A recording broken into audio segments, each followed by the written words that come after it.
There's no place like the Qube. Family, I hope you had an amazing Pride Month because goodness knows I did. I must say, I experienced one for the ages. We had the most listens we've ever had in 1 month, ever, on this pod. The number is, I just looked at Libsyn, 6,906 unique listens in 30 days. I am blown away by that number, okay? What? I got to introduce the mayor of Chicago for our annual Pride reception. That was amazing. We sold more ads this month than we have ever on the pod. I hope you all enjoyed them. I hope you learned something. I hope maybe you clicked the link, took an action, right? We need that. And we did it. We did that together. So thank you. Thank you to all the new listeners who are here enjoying the Queer News Podcast. However you landed here, thank you. Thank you. Now it's time for our summer interview series where I get to spend some time with LGBTQ folks doing some good in the world, you know? And I want you to know that I'm not leaving our queer news on the cutting room floor or anything like that. So before I jump into any interview, I will share my thoughts on one or two top queer news stories that are impacting us. I mean, this past week alone has been really devastating, right? It's been a devastating ride with the Supreme Court, from rolling back affirmative action to student loan forgiveness to the country having a free ride to discriminate against LGBTQ folks because of their religion. I mean, it has been a hell of a week. I don't know about you, but I'm so angry. I am so fed up, like deep down in my bones, from the bottom of my feet to the top of my head. I am burning up. I could read the words on my page, you know, but it doesn't quite encapsulate the harm that is being caused today by people in robes who have lifetime appointments. Lifetime appointments? We need term limits, okay? The Supreme Court is not what it is meant to be. The Supreme Court today is not what folks envisioned it to be. Precedents are being thrown out the window because of people's personal beliefs. That was not the intention. That was not the expectation, but that's the reality today. And when realities change, other things need to change. People say expand the court. Okay, then we just have more conservatives. We need term limits, y'all. I'm so angry that I could walk into a store and want a service and have the money to pay for it, and someone can tell me that their religion says no. I hate that that could be the reality for a friend of mine, right? A community member, a comrade. I hate that for us. We don't deserve that. We don't deserve any of this. But I have not lost hope, and I hope you have not lost hope either. I hope you are in for this long fight. This is the fight of our time. This is it. What will history say about us? I'm really trying to figure out how to channel it all. And the one thing that keeps coming back to me is this podcast. It's my companies, it's my work, it's you. I want to pour into us. And I felt that this past weekend at Chicago's Black Pride weekend. I'm almost certain we are the only city in the whole country that chooses to do Pride one weekend and then Black Pride the next weekend. But there was so much love out there. We needed it. We needed each other. It was so beautiful. I want y'all to know that's how we are going to get through this moment. We are going to get through this moment together by supporting each other, by showing up for each other, by leaning on each other. That is the only way. So I'm going to do my part. I'm going to keep amplifying our stories. I'm going to keep pushing forward and doubling down on the work, because one thing I am so sure about is that we are going to win. We are going to win. And this is not the time to go and hide under our blankets, sleeping through this moment. No, this is the time to double down and fight. I hope you're with me. So these interviews, right? This summer interview series is bringing back a lot of nostalgia for me. This is where I started. I started with interviewing people. And so it's been really nice to be in conversation with folks again in this way. I'll be announcing the entire lineup soon enough And for this week, I wanted to start with our conversation I had on Thursday. Unapologetic, being Black and queer in podcasting. Our guests Shayna and Chris from the Bad Queers Pod and Tre'vell Anderson of the FANTI podcast joined me for a wonderful conversation. We talked about bad queer opinions, the Ultimatum Queer Love edition, the impact of AI in journalism, and we talked about how they all show up being Black and queer in their lives, in their work, and on their podcast. The conversation was so good. It was so good that I thought this was the perfect way, just so incredibly fitting, to kick off our interview series with this conversation. So we're just going to take a quick break for our sponsors and then jump right back into the interview. So stay close. I hope you enjoy it, and I'll talk to you next week. Peace.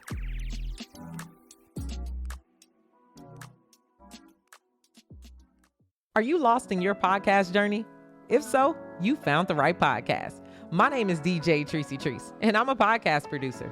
In partnership with the Qube, I'm bringing you the Lost and Found for podcasters. I've worked behind the scenes on some of your favorite podcasts, and I'll be bringing you some great conversations with podcast industry experts to help you find your way through your podcast journey. There's so much information out there, and the industry is rapidly changing. No need to feel lost. You found the right podcast.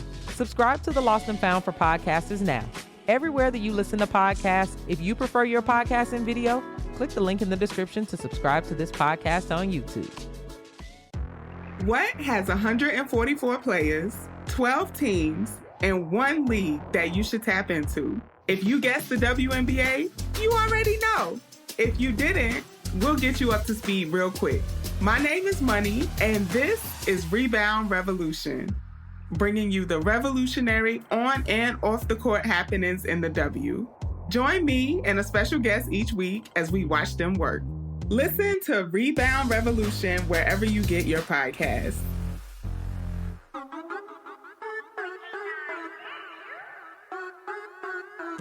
You are now tuned in to higher frequencies. We do this frequently. Turn your radio station to E3 for that decency. Listen to great music and the latest movement. Safe listening for anyone that's tuned in. Who you waking up to?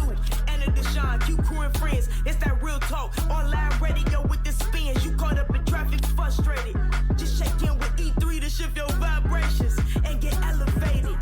That's queer radio done right. Choose to be yourself. That's the only way to live life, and that's how it's done here. Just know y'all tuned in to the greatest. Ain't no competition. We ain't worried about the other stations. Check. Without further ado, how about we get started with this broadcast, family? I am so excited to welcome our guests, right? Shayna and Chris, you in the building from Bad Queers. We got Tre'vell in the building from FANTI. What's going on, y'all? Hey everybody. Happy Pride.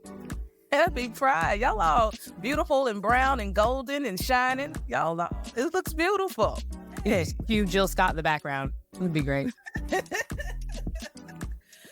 I was about to say something. I ain't gonna say it, but yep, Jill Scott. Just maybe not her podcast. Who? Oh, but we ain't gonna start there. I mean, we could talk about it. We would have said it. No, I don't. No, I don't. Because this is Pride, and it's about Black Queer podcasting, and that's what we're going to keep talking about here. Okay. All right. So first up, we're going to talk to Bad Queers. Tre'vell, we're going to see you in a little bit. What up, y'all? Hey, Anna. Thanks for having us. I am so happy. We really got to know each other. We did like the end of the year broadcast together, and I'm such a fan of the pod. And I want other people to be fans too. Okay, so we are here to shamelessly amplify the work that y'all are doing. So let me tell the good people, okay, in your description of the podcast, it says, your podcast is for people who feel like they came out the closet and got placed in a box. Say more about that. When we launched this podcast, we thought about the coming out process and how we go from all of these stereotypes that we felt like we needed to be a part of in the straight community to then only come out and have all of these new stereotypes forced upon us in the LGBTQ plus community. And it's like, wow, we're out here to be free in our identity and free in our personhood, and yet stereotypes, because heteronormative things happen, follow us everywhere. So we want to support people who don't want to fit in that box, who feel like they just want to be themselves. And that is the hope that we have for anybody who listens to the podcast. Love it. Chris, you got anything else to add to that? No, Shayna says it well, but yeah, we all grew up with predominantly white gay male representation when we talked about the queer community. So any way that I could be a part of expanding the visibility and speaking for those who do live in the intersections, we're going to do that and build that space. 100%. And I want to know, why did you choose podcasting? Today, we got lots of mediums we can choose from, but you chose podcasting. Why? Yeah, when we started looking at this, really, when I started looking at this and then kind of forced Chris into this area, but we'll get there. It was 2019, 2020 that I started getting into the idea of podcasting. And at the time, we were both working at a queer dating app. Podcasts were just starting to get really popular. And initially, it was just trying to pitch it as a smart marketing play for my boss, when really I wanted to be on a podcast. If I wasn't going to be on the radio, I really wanted to do some form of talking. And things hadn't really come together in the time that I was planning for it. And then Chris started working at the app that we've worked for. And I just looked and was like, well, this person doesn't know it, but they're going to be the co-host on this podcast. And when you get to be on podcasts, it solely focuses on storytelling. It doesn't matter really like what you look like. Yes, we're going to highlight and amplify us as Black queer podcasters, but we get to tell stories, we get to hear voices, we just get to hear people's truths. And it's the one time that people are literally just sitting down and actively listening. And I think that was the most important thing. Like, Chris and I weren't huge on being like, oh, we need to be on camera and be face-to-face and like YouTube live it. We were like, we just want to come on here and talk our shit. So podcasting felt like the right way to do it. Yeah, it's super intimate. Like I grew up with my parents listening to Tom Joyner. And I love the way that he made them feel, like the humor, the news. Some of it was good and bad. Some of the things they, disagreed with. But like, radio is such an intimate thing. And I always thought podcasting was too, before even starting with Shayna. And one of the things we bonded over is our love of the read. And I remember being an early The Read fan and them starting the podcast, Crystals and Kid Fury, shout out to them, and how it made me feel seen and respected and heard. And like, in my head, they're my best friends, So if I could do that for, somebody out there, or just like make somebody smile, or, put somebody onto something, like that's what I want to do. So it's just, it's an intimate medium. Radio's not dead, but, it's podcasts now. Mm-hmm. So, yeah. I agree. I think that speaks to a lot of why we're in podcasting and some of our story, right? So we got the E3 radio, we playing queer music all day long, but there was no way we were just going to stay in the radio medium and think we were going to be able to grow. I mean, podcasting is where it's at. I also think, to y'all's point, I totally agree about podcasting being very intimate and building relationships with people. And actually, my love for radio really grew when I got an internship to turn Tom Joyner on in the morning. So the fact that we evoking Tom Joyner right now is amazing. So actually, turn Tom Joyner on, I would do the traffic and the weather during those breaks. And I realized I could sit around in my sweatpants and talk to thousands of people at the same time, and no one cared what I looked like, right? Because we already know people like us do not end up behind the desk doing the news. We don't see us on these major networks. And so radio became a great place where all people cared about was my voice, to y'all's point. And one part about y'all podcast, y'all got segments, y'all be doing your thing. It's really great. And then one segment called the Bad Queer Opinion. Mm-hmm. Yeah. Tell the people what that segment is all about. Chris, go ahead. You talk about it. Go ahead and talk about it, Chris. Listen, we said that we're already off the beaten path of the white gay male, or just white queer, viewpoint of most things. So, we have bad queer opinions about things that are uniquely Black and queer. And we express them when we can and encourage our guests to come on and give their bad queer opinion and just hold that space. I don't think it's anything we've ever said too offensive. Like, that's not what we're setting out to do. It's just a space to just be honest about certain things that you don't agree with, that the majority of the community agrees with. So, it started that way. I think when we were planning out the podcast, like, we wanted to have a segment that we could kind of express ourselves, but, not feel scared to do so. And that's what we do with Bad Queer Opinions. And we got clips. Oh, I'm sorry. Oh, no. That was like, it's one of those spaces where a lot of people feel like if they say the certain thing, they're going to get side-eyed. or shaded or anything like that. So we want to be the people that open up the door to those conversations in our Bad Queer Opinion segment, because more people are thinking it than those are saying it. And so we want to open up the door for the folks who need to say it. I love it. And we got clips today, y'all. So family, this is an interactive situation. Definitely girl and bro should be genderless, because I just feel like, the essence of girl, when you're telling gossip, it's just like, it's so real. Defies boundaries, honestly. It does. It makes sure that people are paying attention. Yeah. When you talk as well. Like, it's commanding the space as it should. Yeah. And it just resets the conversation. Like, and like how strong the tea is too. When you're just like, girl, like, it is, you know what I mean? You can't get that type of feeling with, I'm sure there's other words that are very genderless, but girl just, bitch is one as well. Bitch too, bitch actually should be genderless as well.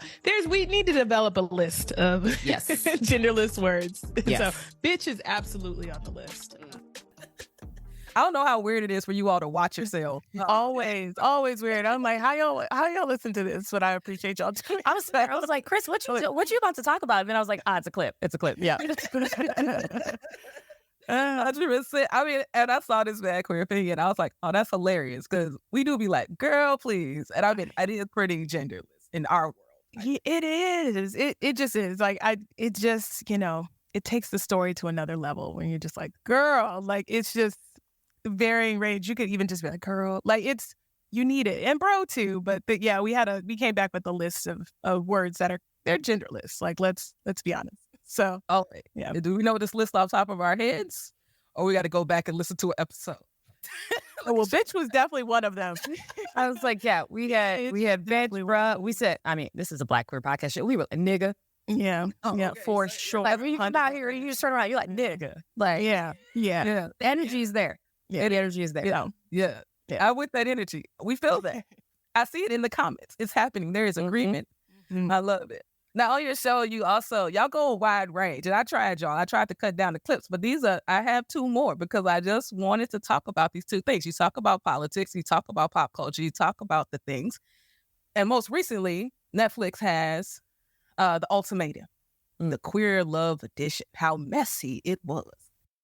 Going to be hilarious. And so basically during the experience, you either end up proposing and leaving with your partner and saying like, yep, I will accept the ultimatum, or you end up breaking up and going off with somebody else.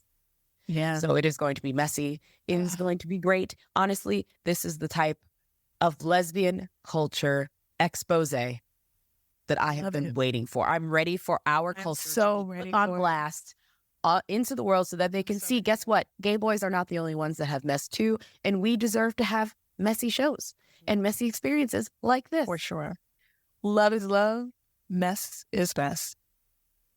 It is so messy. And let's be clear, my wife is a Real Housewives, fan. She dredges me through the love and hip hops, I have never sat through a whole show and just watched the whole thing. But the Ultimatum Queer Love had me stuck, and it was so messy. And I exceeded expectations.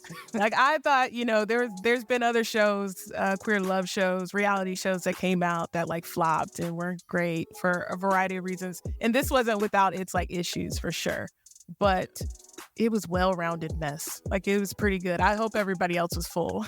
It was a mess.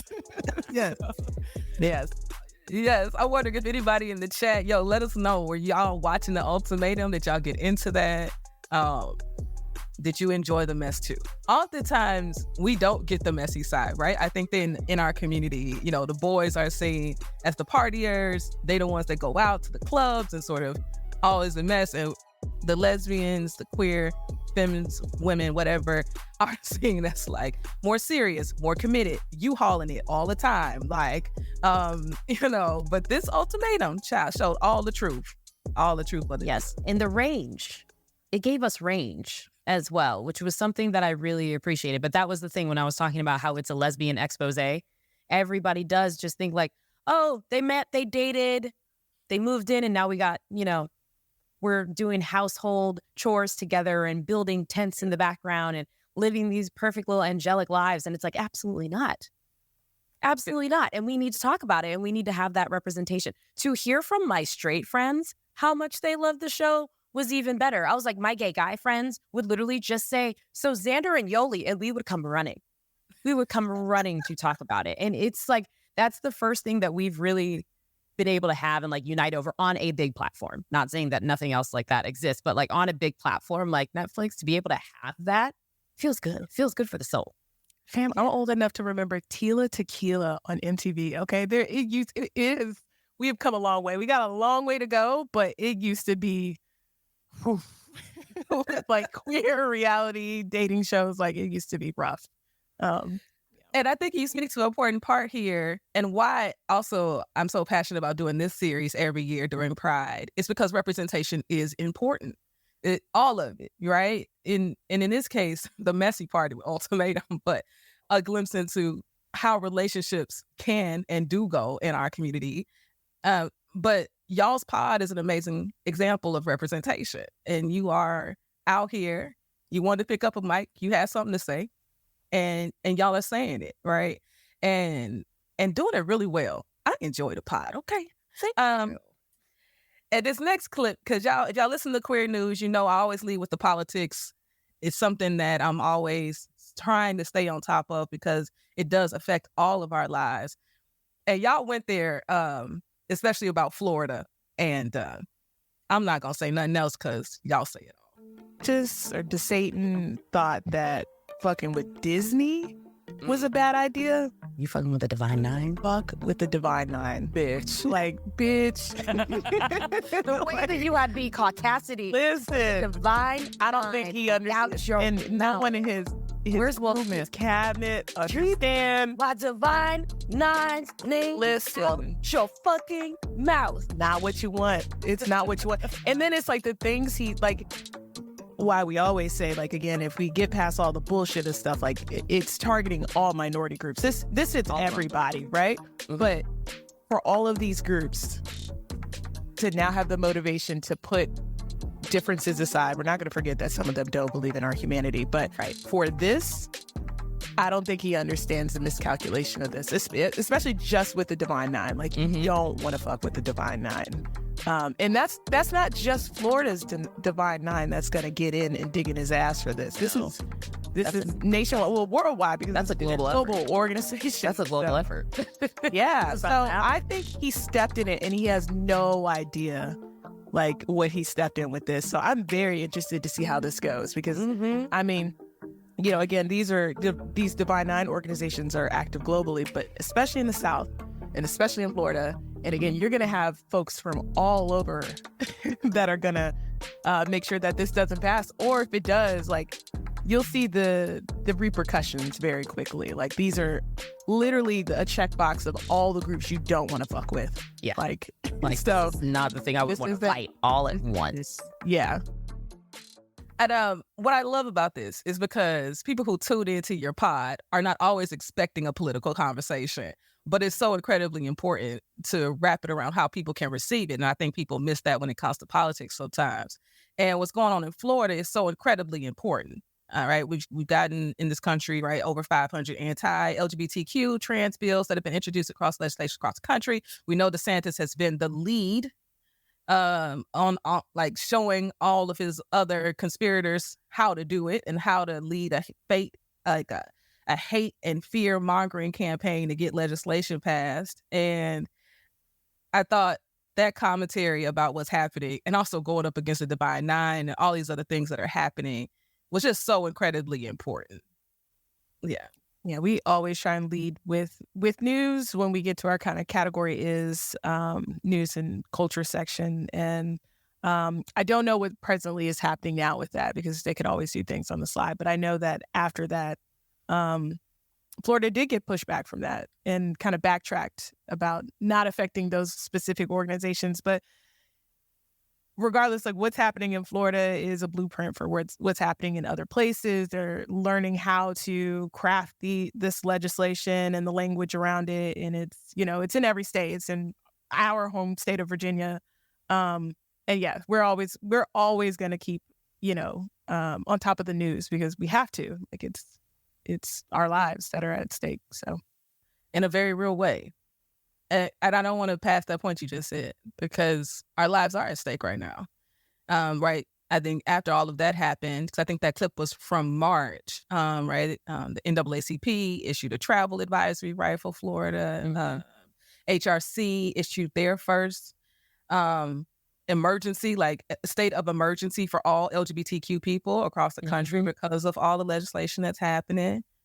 Yeah, it's not something we can pass by. And I think that's why this broadcast is so important. I think that's why all these people are tuning in, because they want to hear where they can get this information. And y'all are definitely a spot where folks should be getting this information. So, hey, I'm so glad y'all are here.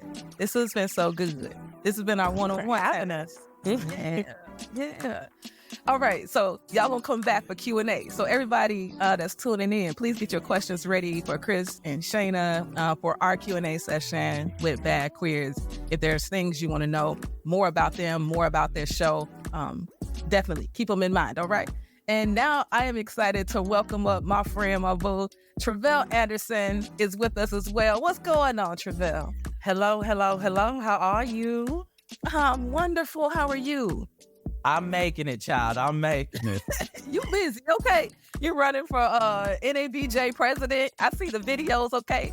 When I saw the video, I said, dang it, I should be a member so I can vote. I mean, we've been talking about this, and your membership. But you should have told me you was going to be running. That would have been extra. I know. But family, if you don't know Tre'vell is a journalist, a writer, culture critic, okay? They are amazing, and they are a co-host of a podcast called FANTI, all right? And their podcast, the description goes, it says, sometimes the people, places, and things we love don't love us back.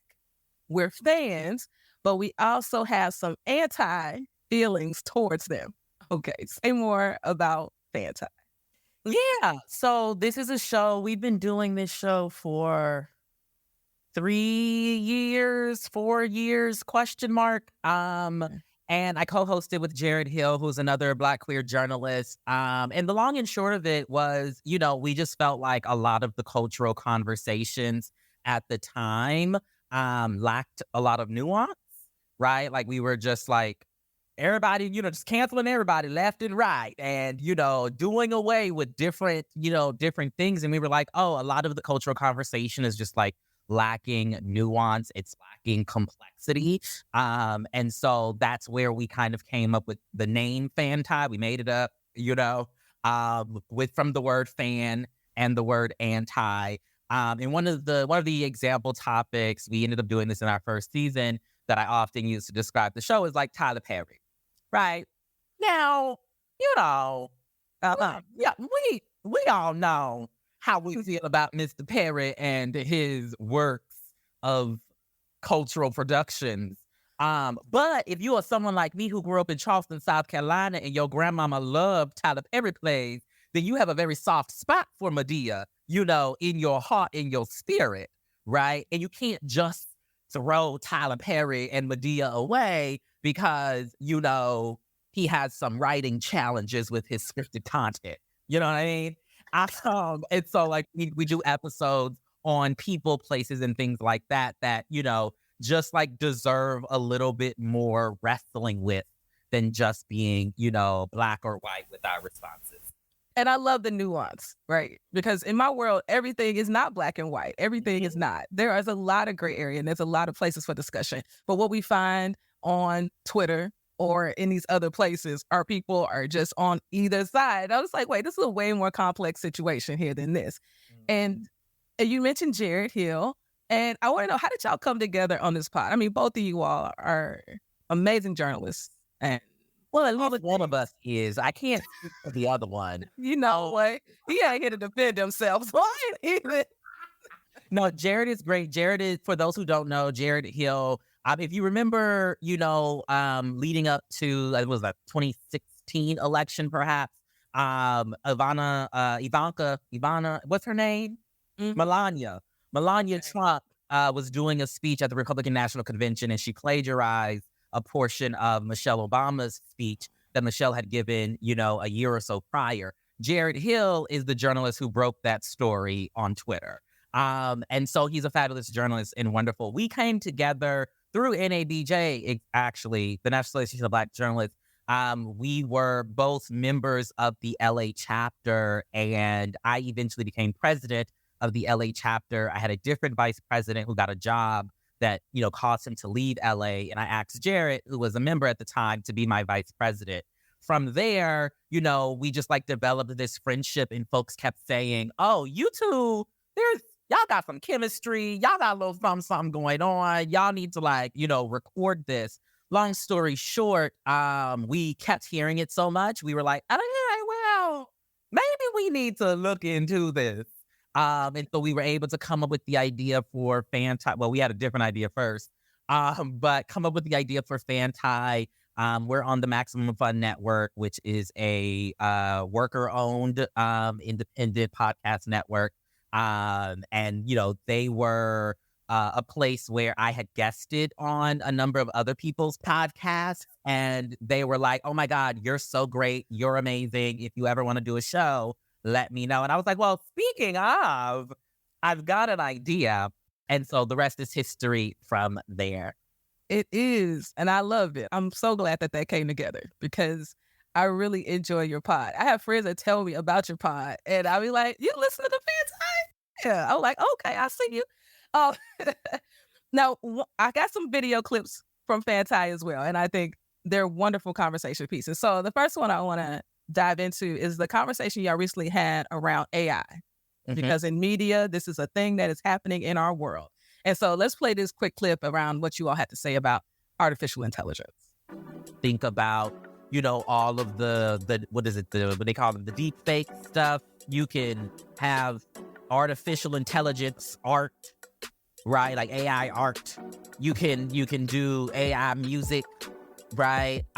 We've seen these different stories pop up in many different fields about the impact of AI on what they do. And so my main question is, what will become of art and creativity, in light of where it seems like artificial intelligence is going, right? Because apparently we've been all at this artificial intelligence thing for a little minute. We just did not know. Since Clippy in 97. But First off, yeah, I hadn't thought about, I don't know the last time I even heard Clippy. I was like, what did Jerry say? Clippy, what is happening here? But what I did enjoy about there's a longer clip, y'all, and if y'all want to get into FANTI, of course you can listen. They also do clips on YouTube, longer clips. But right, you all talked about Siri, right? Artificial intelligence. We've been using Siri for a long time, right? I talk to Siri all day, right? All these things around us, all the Alexas, all the Google Homes, all of the ways it's been learning us for a decade, right? And now ChatGPT, and now the next level of, AI Ashley on the radio right now, answering calls. Okay, she answering calls. Okay, AI Ashley is busy right now. Tre'vell, what is going on? It's wild though, right? It's super, because when you realize that artificial intelligence is something that we have subconsciously been using, right? Maybe we didn't call it that. We didn't know that Clippy, the little paper clip in Microsoft Word back in the day, is a form of artificial intelligence, right? A lot of search engines are forms of artificial intelligence. For us, we were most concerned about, what does this mean for media? What does this mean for journalism, right? Especially as we see more and more layoffs happening in our industry, right? If these jobs come back, which they probably won't, because we'll be replaced by, ChatGPT can write you an article a lot quicker than I can. And now, you can go, and I don't know if people have actually played with ChatGPT. You should, just to familiarize yourself with what is possible, but you can have it write papers for you. You can then take that paper that it writes for you and tell it to, oh, this is a little too academic. Could you make it more conversational? And it will make it more conversational. I'm one of those people who watched iRobot, and I was like, oh no, honey, you got to watch out for the robots because they're going to take over. And I still feel that way a little bit But it was really great to kind of tease that out on the show and with Jared, because I do think it's, it is a wild, wild west in a lot of ways for us.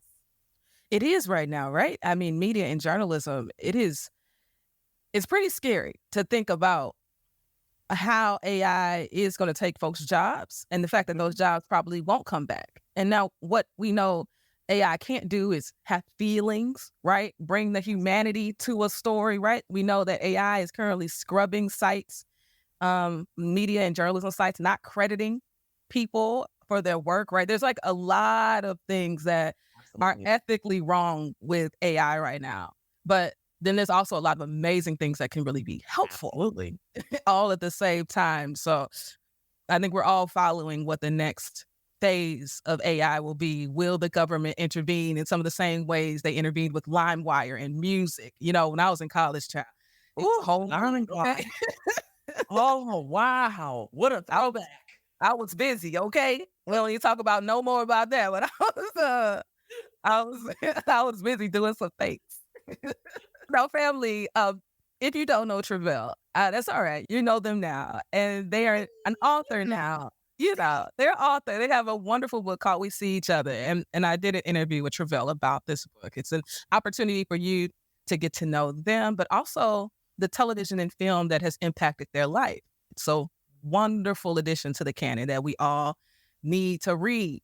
Okay, so just go buy the book. I had to plug it. We See Each Other. Okay, go do that. All right. Now, you have interviewed Leon Talley, Lori Harvey, okay, Lil Nas X. You have covers, okay, Essence, Time Magazine, Out Magazine, Ebony Magazine.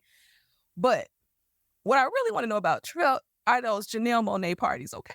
Because you were there, and there's a clip about it. So let's just watch this clip, and then I want to talk about it. I also had listened to it months ago when I interviewed Janelle Monáe for the Ebony Magazine cover in March. Thank you very much. Wow. So I've been heard the album. A flex. Okay. And I'm still playing it. Okay. Because I think she got some kind of drugs in them words and in that music. I think it's in the horns. Okay. Okay. I think it's in the horns. You know how I feel about a horn. I'm being for serious. I'm being for serious because them horns, okay, are working. You know I love a horn. This entire album. What do you love about it? So for me, I think, that vibe thing that you mentioned is there. But for me, I find it to be so much in conversation with, the things that I love about Renaissance, with the things that I love about Lil Nas X's album, with the things that I love about even just witnessing Grace Jones at WeHo Pride the other week. Like there's something there, right, in those collection of images that feel right and feel of this moment and feel very necessary, right? Yes, you feel very necessary. So the moment I realized y'all did video, let me tell you, I watch on YouTube, okay? I love listening, but I love seeing, okay? There's lots of things. So, I mean, you really are on the pulse of culture. I mean, you are right there. How was that party? I do what I can. So yes, I had the opportunity to attend, Janelle Monáe was doing this like tour of listening parties leading up to their album release. And so I had a chance to be at the LA one, but I had interviewed them for the Ebony Magazine cover back in March. And so I got a private listen of the album before it came out. The version I heard didn't have any of the features, for the record, but the listening party, it was fun. It was cute. It's always great to like see Black spaces that are also unapologetically queer, right? And I think as we've seen Janelle Monáe specifically, come into herself in a public way, right? As they're doing with this particular album, it was just wonderful to be in that space to see, fellow Black queer people who are also, in this entertainment media space, just, shaking our ass side to side with, Janelle Monáe, until it's bedtime. It was a really good experience. One of the wonderful, perks of living in LA and doing the work that I do. It is a perk, okay? I don't know about that price of living, you know? Chicago. It's expensive. It's expensive, but the perks are pretty sweet because that lipstick lover video, I was like, may I one day be on the short list, okay? It would look like a lit time. So, Tre'vell, tell us, what can people expect from the podcast coming up? Yes. So we are a weekly show. We come out every Thursday wherever you get wonderful podcasts, also bad podcasts too. We can be found everywhere. And we have coming up on next week's show, we actually pre-recorded it today. We have been having ongoing conversations about propaganda and how it shows up in our lives and the need for us to be like, interrogating those images. And so we have Deshaun L. Harrison, who's author of Belly of the Beast, who joins us. And in this conversation, we talk about propaganda and we connect it to the conversation around Cop City in Atlanta, and how, the images we see on screen, might lead to, folks believing that something like Cop City is necessary. But we do a little bit of everything. We give you kind of your politics type coverage, because Jared is a political journalist by, training. I'm your culture and, your entertainment girly. And so our conversations kind of, run that gamut of our fabulous experiences as Black queer folks who also happen to be journalists. Yes, yes, yes. So family, it's that time. This time, let me tell you, this broadcast moves so quickly every year. I'm like, wait, we almost done? Is that a thing?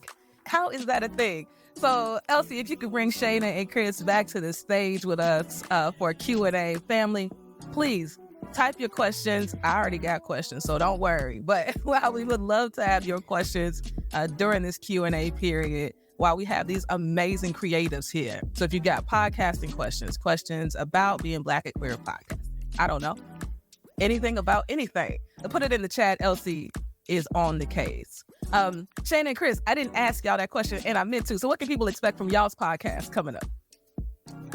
Yeah, so we just have a lot of exciting changes coming up. We got our 100% ownership rights of the podcast a few months ago. So we are full owners. We are parents. We got our children doing things with the podcast. So we have a few changes that are coming up. We'll have a new little look. We'll have some new topics. We'll have new spaces that you can engage and interact with us. And we're really excited to see what we can do as we lead the charge. Yes, I love that. I love that. All right. So I'm looking for questions. Elsie's going to post them in the chat. Chris, I'd love to start with you with the Q&A portion of things. So this podcast is about being unapologetic, about being Black and queer in podcasting. How does the podcasting community really support Black queer creators in this space? How do you think we keep cultivating more pods like the ones that everyone here has created? That's a good question. I would say continuing to support each other's podcasts. I mean, there's enough space for all of us. I love FANTI. I love, I mentioned the Read earlier. I love new Black queer podcasts that start off, and we make sure we support it. So continuing to shout each other out, share each other's content when we can, and guesting on each other's podcasts, anything we could do to make sure that we're supporting each other so that there is this big, just kind of ecosystem of Black queer podcasts and voices out there is going to, take us where we need to go and, just keep a strong community. Like we do have control of some of the things, and this is one of them. So yeah, continuing to support each other. Yeah. Shayna, Tre'vell, anything to add to that? Yeah, I would just jump in and I'd say, I think the support part is important, but specifically for, the folks who, I guess like myself, who have a little bit of a platform, right? Who, got a little bit of success doing these things. I think oftentimes, right, we, you get to a certain level and you be like, oh girl, I'm not going on that podcast over there, or I'm not going to amplify the work that those folks are doing over there. But I think it's important to always constantly amplify. I try to do, anytime Aina calls me, I'm going to be there. I'm going to show up. And I think like doing that is important, even as we all kind of rise with our own particular platforms. And I think beyond that, I also think that there are, I can't wait. it's important for us to also spread the love in terms of the Black queer podcast that we do platform when we get a chance, right? Everybody love to read. Love to read, love to friend zone. We love those titans, right, of Black queer podcasting. But there are so many others out there, right, who are doing really great work as well. And so, you know, like Jared and I, we were just like featured for Pride Month in Apple Podcasts, little little profile, whatever they call them things. But it was super important for us to like you're not gonna find the read on our list of suggestions, not because the read is not great, but the read is good. Okay, they don't need the platform, right? No shade. So like, how do we continuously just make sure that like we are uplifting folks who are doing really great work, even if they might not have, the particular level of platform like some of the others do? Yes, and I want to say thank you for that love on the Apple Podcasting thingy. Okay, my big ups to Nicole Walker, who is our sponsorship manager. She was like, "Did you see this?" I was like, "No, I don't even know. What are you talking about?" She sent me the video. I said, "Oh, snaps." I posted a video about it today. It really does matter. I also say, I think in the podcasting space, promo swaps, right? Feed swaps, supporting each other in that way, introducing audiences to other audiences as Black folks get into podcasting, right? More and more every year. Whatever's happening in the larger industry, that's happening. There's layoffs happening. There's, Sirius, Stitcher just quit their app. All those things are happening. But listenership from Black and brown communities is going up. So, right, this isn't a time for us to step away. It's a time for us to double down in this space. Also, to y'all's point around other Black and queer pods, right? We've got, for example, Queer Walk with Dr. Money. And now we've got Dr. Money on Rebound Revolution, a collab with the Qube and Edit Audio. It's a WNBA pod. I'm just saying you should check it out. And then we have Tea with Queen and Jay. And let us not forget, this is the second year we're doing this pod. And last year we highlighted more dope Black queer pods. The Girl Down podcast, the Sex Kiki podcast, Q Points, and Afro Queer. We out here, we really, really are out here. And we got questions from the audience. So thank y'all so much. Don't worry, I had it, but I appreciate y'all's questions. All right, here we go. Shayna, let's get this swing to you. What are some of the highs and lows of podcasting? Child. Not already. Everyone's head turn, all of the things. I'll start with the lows so we can finish with the highs. I think, there you go.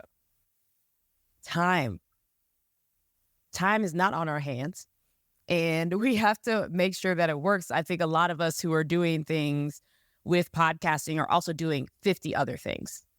And it's a labor of love, truly, when we do this, to have these conversations. It's fun. Chris and I talk about how podcasting is therapy all the time, especially because we are able to talk about our community and amplify the community. And it's great. And we want to make sure we have time for therapy because it's good for us.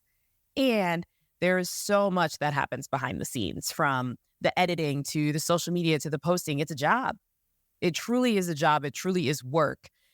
It's rewarding work, but you have to recognize like the time that it takes. And sometimes you look and you're just like, am I even reaching anybody? And are we doing anything? And that's where the highs come in. These types of events, talking to each other. Tre'vell, we're going to hit you up after this. Don't you worry. And, things like this that bring us together, bring our community together. When I moved to Chicago, for me to be able to connect with all of the other podcasters that we had talked to, and now they are collective friends, is one of the best things that can come out of it. We're building community with what we do. We're seeing the difference with what we do.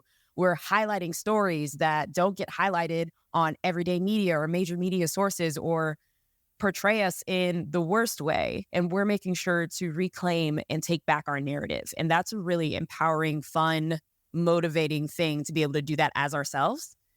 And I couldn't ask for anything better. You didn't even stay too long in the lows. I appreciate where you went. I had to do a little trick. We climbing up the slide. We climbing up here. Sometimes, if it's summer, it might burn a little bit, but we gonna make it. Like, Chris and Tre'vell, y'all got any highs or lows y'all want to share with the good people?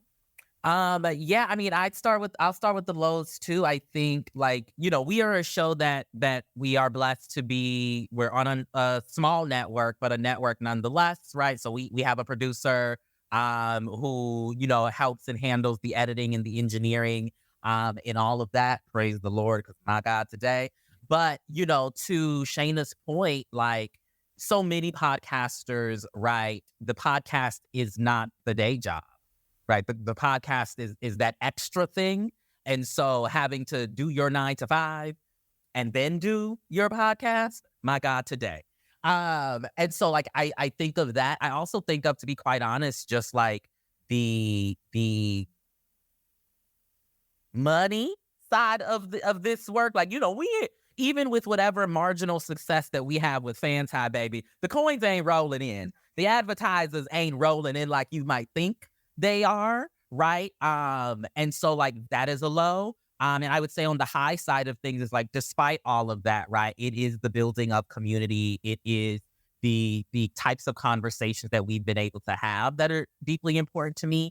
I just finished a limited series podcast based on the book called We See Each Other, the podcast. It's 9 episodes. I co-hosted with Sharjah Sel, who is a fabulous journalist who also happens to be a Black trans woman. And ain't nobody listening to that podcast, right? When you look at the numbers, ain't nobody listening. But the people who are listening, right, they're engaged. And the conversations that they're having with us, you know, in the DMs about the importance of what we're doing, like, it's that stuff that makes it feel worth it, even if, you know, the total listenership count, right, isn't where we would like it to be. But like, you know, those are the things that I think keep us all going. It's like that purpose and feeling the impact of the work that we're doing. I know that's what keep me going. Child, the numbers don't be adding, okay? You be like, wait, I did everything they said, goddamn. I did everything they said. We read all the articles. You know, I recorded the audio quality. We bought the equipment. We show up consistently, okay? And what you say the numbers are? Wait, let me switch that IAB off. Wait, unique, please. Unique only, please, around here. That's much appreciated. All right. This is an interesting question. Do you all need sponsors? If so, how much and who do you want? That sounds like an ask to me. I will. Bad Queers, y'all want to take that one first?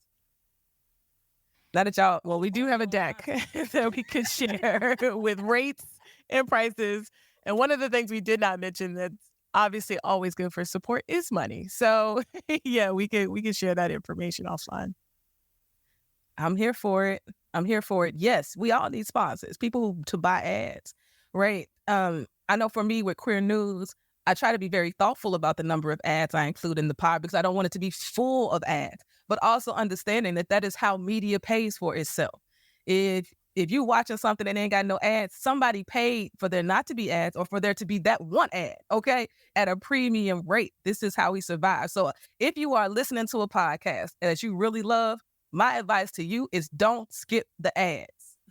If you love them, don't skip the ads, okay?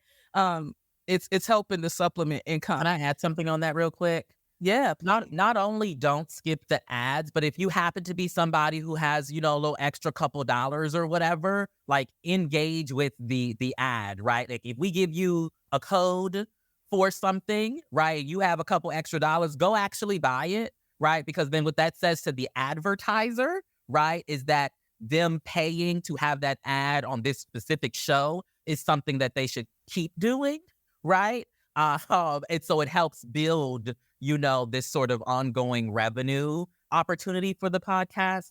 So like, yes, listen to the podcast, but also if you got the dollars, and we know some of y'all do, okay, go ahead and buy the products or go to the websites or whatever, because that all is part of this like ecosystem to like keep our shows going and keep them profitable.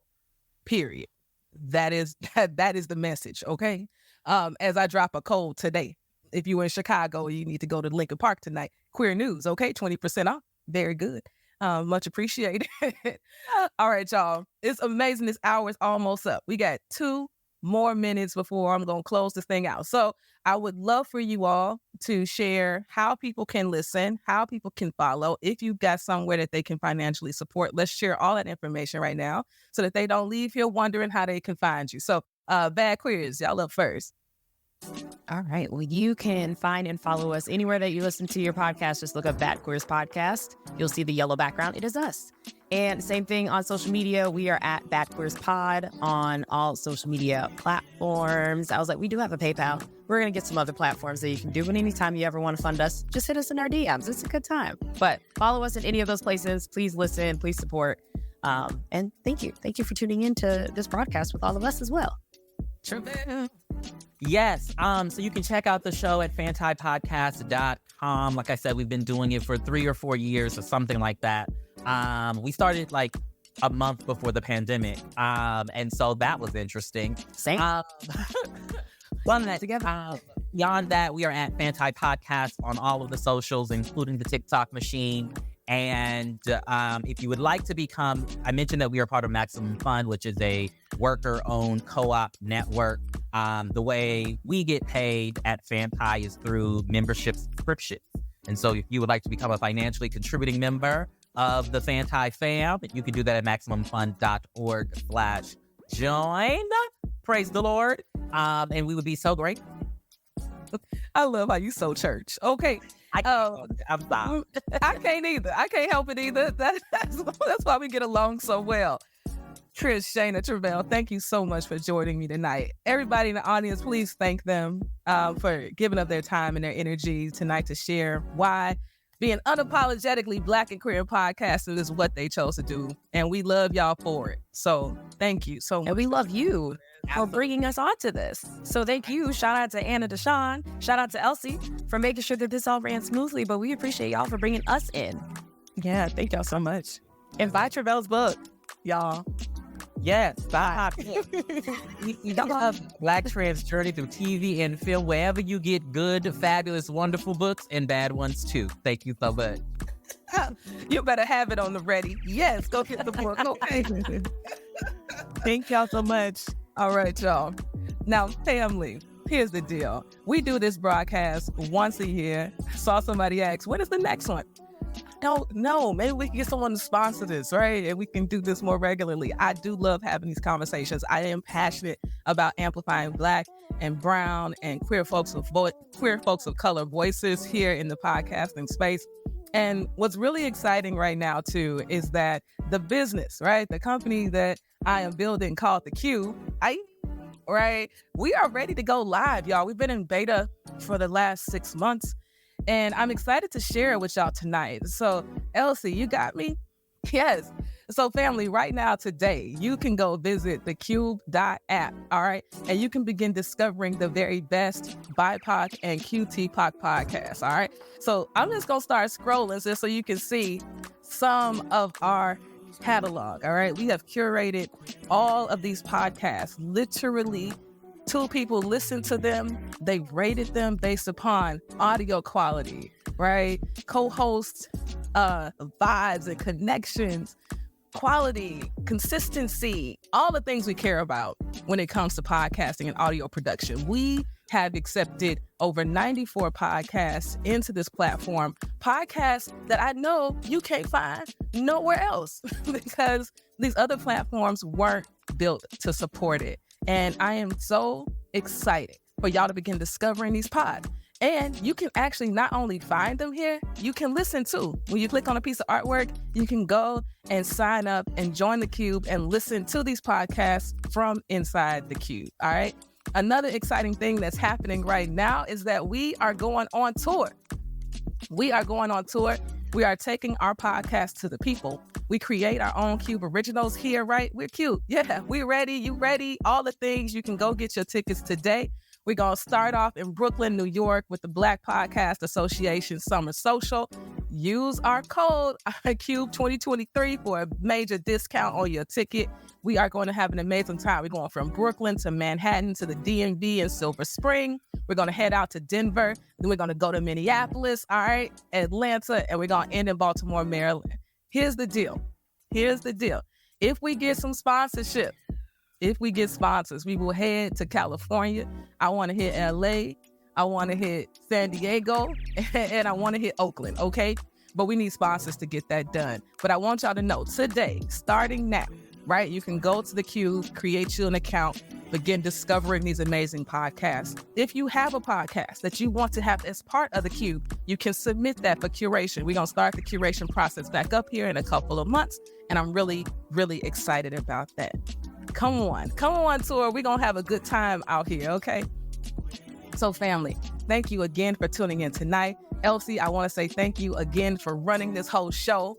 Videos, people, tech, screen share, branding. You did that, my friend. I'm so thankful. So also thank you to She Podcast. Thank you to Lipson for sponsoring, right?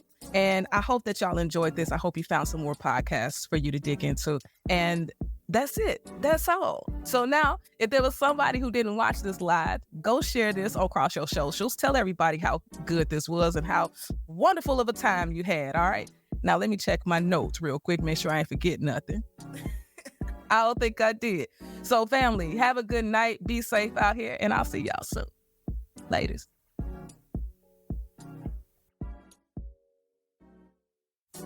If you enjoyed what you hear, rate and review us inside your favorite podcasting app.